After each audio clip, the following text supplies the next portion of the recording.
ఆశలేని వారై మీకు కలిగిన వాటితో తృప్తి పొంది ఉండుడి, తృప్తి పొంది ఉండుడి.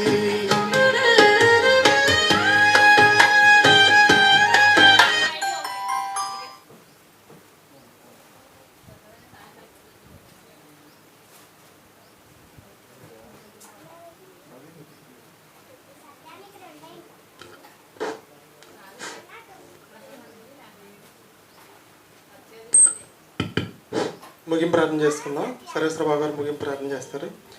మొదట బాగారు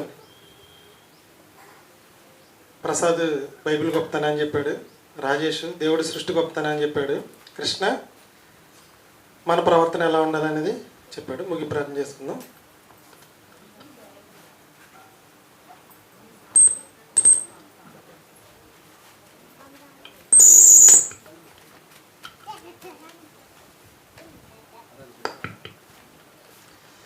మంచిదండి, మంచి మంచి పాఠాలు విన్నాం మనం.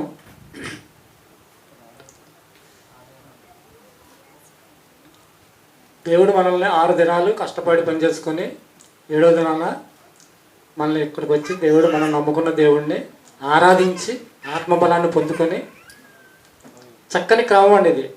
ఆదివారం ఆరాధన ఖచ్చితంగా రావాలండి సాధ్యమైనంత వరకు.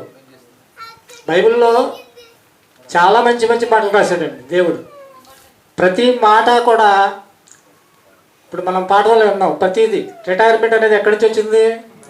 బైబిల్లోంచి వచ్చింది. దాన్ని అనుభవిస్తున్నాం. ఇప్పుడు నాకు రిటైర్మెంట్ వచ్చే వయసు, నేను 4,000 రూపాయలు పెన్షన్ తీసుకుంటున్నా.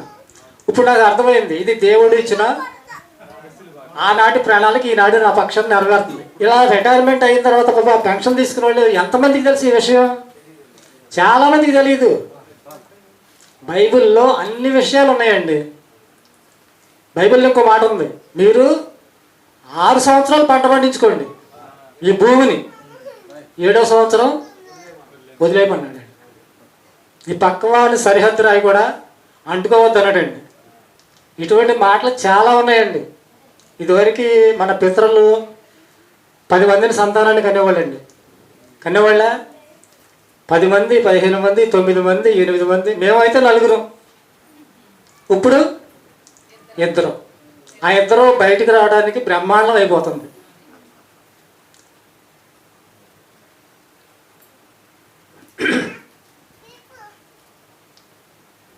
బైబిల్ ఎప్పుడు చూసినా సహాయం చేయండి, ప్రేమించండి, పక్క మనిషిని ఆదుకోండి అని చెప్తుంది. చాలామంది ఈ రోజున మరి డబ్బులు తీసుకొని తీర్చలేక మరి వెళ్ళిపోయిన వాళ్ళు, ఎగ్గొట్టేవాళ్ళు కూడా చాలామంది ఉన్నారు. వాళ్ళ గురించి ఏం చెబుతుంది ఇక్కడ? ఇందాక మన పాఠాలు విన్నాం. నువ్వు తాకట్టు పెట్టిన వస్తువు ఒకవేళ అది ఇడిపించలేకపోతే ఆ ఇంటి మీదకి వెళ్ళి దెబ్బలాడొద్దని చెబుతుంది. దెబ్బలాడకుండా అతను ఇవ్వగలిగితే తీసుకో.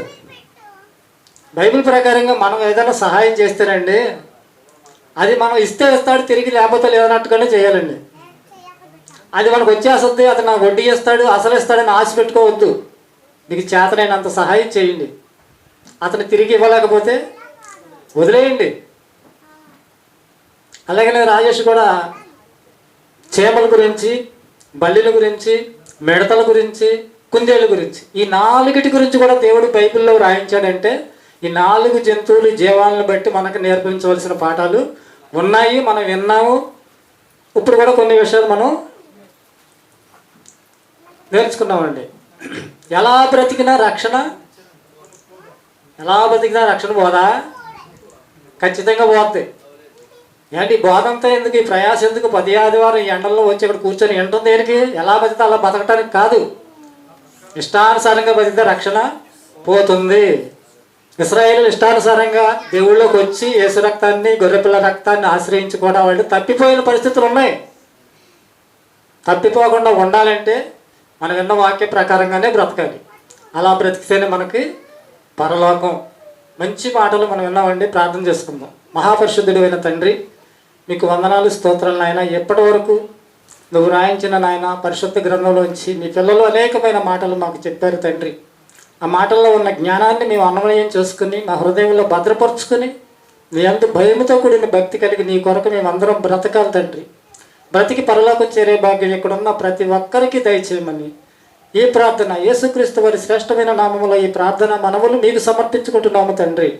ఆమెన్. మన తండ్రి అయిన దేవుని దయ, కుమారుడైన యేసుక్రీస్తు కృప, పరిశుద్ధాత్మ దేవుని సహవాసము సదాకాలము మనందరికీ తోడయ్యుండి నడిపించునుగాక. ఆమెన్.